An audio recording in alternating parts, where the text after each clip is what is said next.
has returned to Mordor.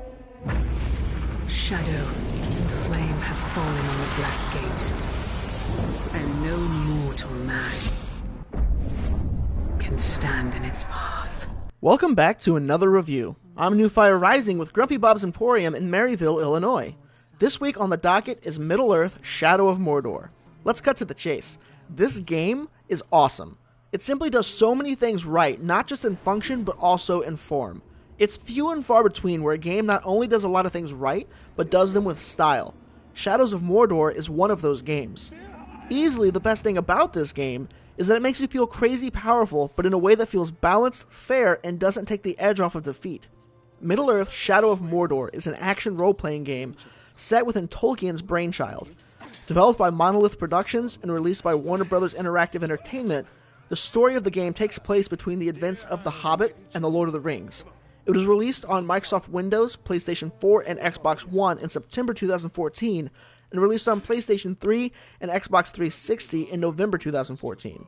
You play as Talion, a ranger of Gondor that gets ritually sacrificed alongside his family. We'll be together, my love. Soon. Forever. The ritual does not allow him to pass on, but keeps him lingering between life and death.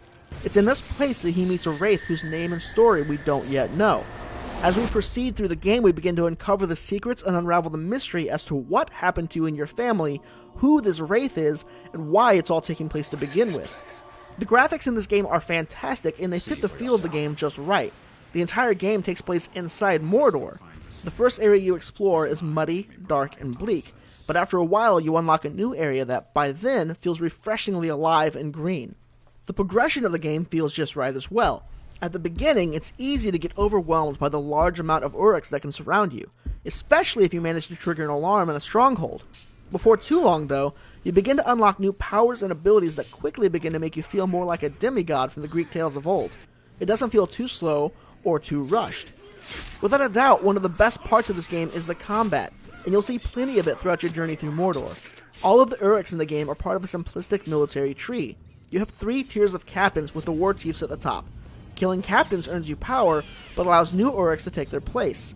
If you get killed, even by a no-name grunt, that grunt will get promoted to captain, and they'll remember that they've beaten you. They must promote me. I will not be denied. This is where the fear of failure comes in. The next time you meet this captain, they may be even more powerful than they were before the first time, and will likely laugh at you and taunt you. Expected to see you again. This should be fun. Failure on your part makes your enemies that much stronger and tugs at your pride.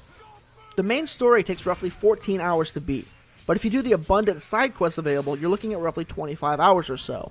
If you're of the variety that likes to complete everything there is to do, whether it be for achievements or whatnot, it's about 29 hours is what it's going to take you.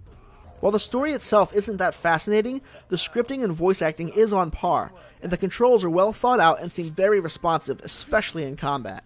Oh, before I change my mind. What about our deal?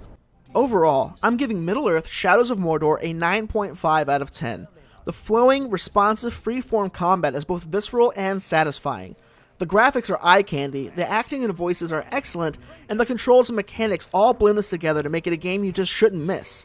The only downsides are the campaign is a bit lacking, and overall 25 hours isn't that long for a big game like this. If you're a parent looking to buy this game for a child, it is Lord of the Rings. Expect violence, magic, swords, and the like. There isn't really any swearing or language to note, nor is there nudity or mature themes in here, basically just the violence and the magic. That's about enough out of me for this week. Again, I'm Newfire Rising for Grumpy Bob's Emporium. Come on into the store in Maryville, Illinois to either buy or trade for your copy of Middle-earth: Shadow of Mordor. You won't regret it.